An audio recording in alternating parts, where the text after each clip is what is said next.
Hello दोस्तों, नमस्कार, आदाब, सत श्री अकाल सभी को। जीएस यूनिकट में आपका हार्दिक स्वागत और अभिनंदन करते हैं। आज हम बात करेंगे बीएड वर्सेस डीएलएड को लेकर बड़ी खबर क्या है। पटना हाई कोर्ट का आर्डर जारी, क्या चयनित बीएड छात्र हटेंगे, जजमेंट रिजर्व और चीफ जस्टिस का आर्डर।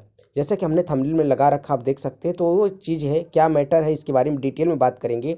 जैसा कि पटना हाई कोर्ट का आर्डर जारी हो रहा है, क्या उसमें चयनित, जैसे कि छठवें चरण की भर्ती के प्रक्रिया में बीएड को बाहर करने की बात, ये केस चल रहा था। चलिए देख लेते हैं केस क्या है। In the high court of Patna, civil writ judiciary case number 5053/2023, Lalan Kumar Yadav versus state of Bihar. फिर दूसरा केस है case number 5922/2023, Sanjay Kumar, state of Bihar. इसी तरह एक केस है, दो तीन केस कंटिन्यू चल रहे थे। केस क्या था, इसके बारे में चलिए बात करते हैं अब डिटेल में। अब आपको बता दें कि देखिए, हॉनरेबल जस्टिस रियल नंबर कल 29/11/2023 का ये जजमेंट था। In present interlocutory application has been filed with the prayer of implement in inverted respondent conducted writ petition having gone through the affidavit accompanying the interlocutory application stand allow the interveners in permitted to add in the party respondent registry to take necessary steps। तो आपको ये समझना है इसमें कि ये जो जाडा order जारी हो रहा है, ये किसका केस है। जैसे कि पटना हाई कोर्ट में चयनित छठवें चरण के भर्ती में बीएड को हटाने के लेकर ये केस चल रहा था।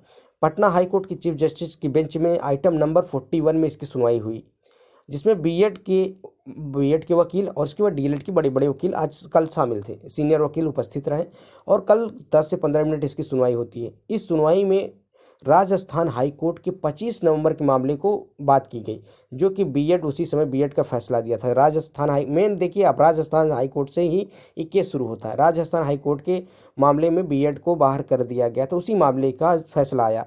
तो बिहार की छठवें चरण की भर्ती चल रही थी, उसी समय भर्ती चल रही, तो उसमें एनसीटी जो राजस्थान हाई कोर्ट ने था, एनसीटी 2018 की अधिसूचना को रद्द कर दिया था और बिहार में चल रही इस भर्ती में राजस्थान के हाई कोर्ट के फैसले को कॉपी क्या कर देंगे, सबमिट कर दिया गया था कि भाई, जब राजस्थान हाई कोर्ट ने कह दिया कि 2018 के एनसीटी की अधिसूचना ही रद्द हो जाती है, तो इस तरह बिहार में 1 से 5 तक विद्यार्थी पीआरटी में शामिल कैसे होंगे।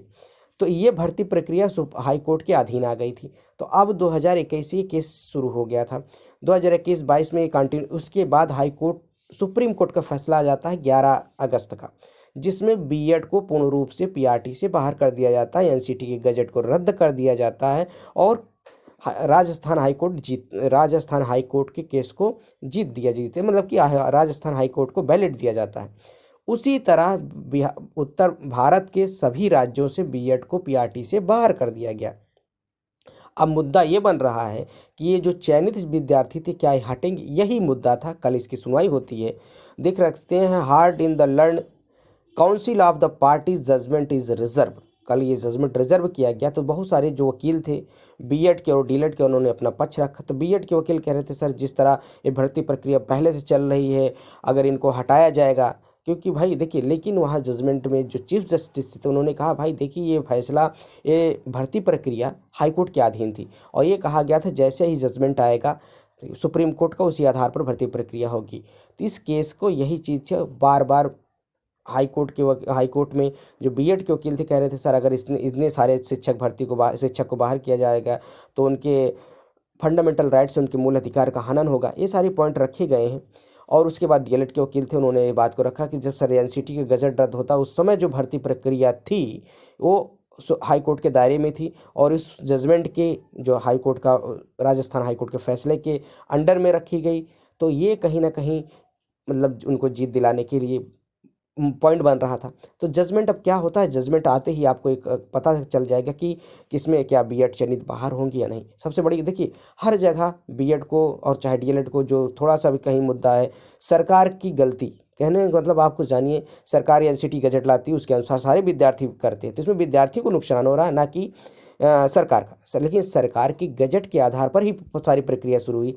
चाहे एनआईएस डीएलएड को देखिए, एनआईएस डीएलएड भी सर एनसीटी के गजट के आधार पर ही बीएड किया, चाहे वो डिस्टेंस लर्निंग था, चाहे एनआईएस के माध्यम से जैसे भी किया। इसी तरह बीएड भी करने बहुत सारे ऐसे विद्यार्थी थे जो बीएड इसीलिए किए थे 1 से 5 तक शिक्षक बन सके, क्योंकि उनका सब्जेक्ट कॉम्बिनेशन नहीं था।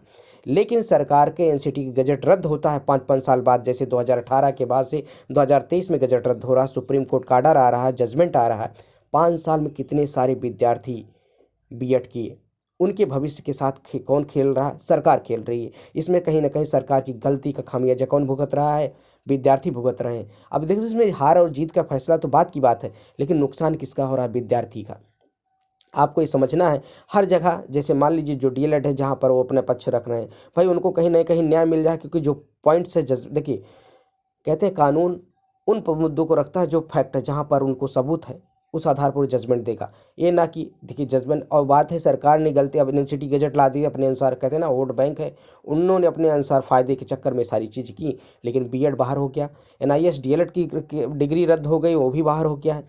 अब देखिए चयनित शिक्षक, अब चयनित शिक्षक की बात है, और क्योंकि ये केस पहले से ही चल रहा था, इसीलिए चयनित शिक्षक क्या बाहर होंगे? अगर जजमेंट बीएड के अगेंस्ट आता है तो चयनित शिक्षक भी बाहर हो सकते हैं। अब ये केस रिजर्व रखा गया, अब जजमेंट जब तक आएगा नहीं, ये क्लियर नहीं हो पाएगा कि क्या होने वाला है। लेकिन जैसे कि उम्मीद दिख रही है, कहीं ना कहीं बीएड को दिक्कतें होने वाली। अभी पूर्ण रूप से कहना कुछ उचित नहीं है कि जजमेंट या किसके फैसले में जाएगा। अब जजमेंट आने के बाद आपको एकदम कल क्लियरिफाई हो जाएगा कि किसके पक्ष में फैसला जाता है, बीएड डीएलएड की या बीएड की। लेकिन उम्मीद देखिए अब क्या है, जैसा भी जजमेंट आता है आपको वीडियो के माध्यम से, हम चैनल के माध्यम से सूचित करेंगे। अगर वीडियो पसंद आता है तो चैनल को लाइक करें, कमेंट्स करें, ज़्यादा से ज़्यादा शेयर करें, और अगर पहली बार विजिट करें तो चैनल को सब्सक्राइब कर लें, ताकि आपको किसी भी शिक्षक से जुड़ी हुई किस बीएड या बीटीसी किसी भी चीज़ से जुड़ी हुई खबर के लिए आपको तुरंत सूचना मिल सके। Thank you all of you, have a nice day, good day सभी को। Thank you all of you.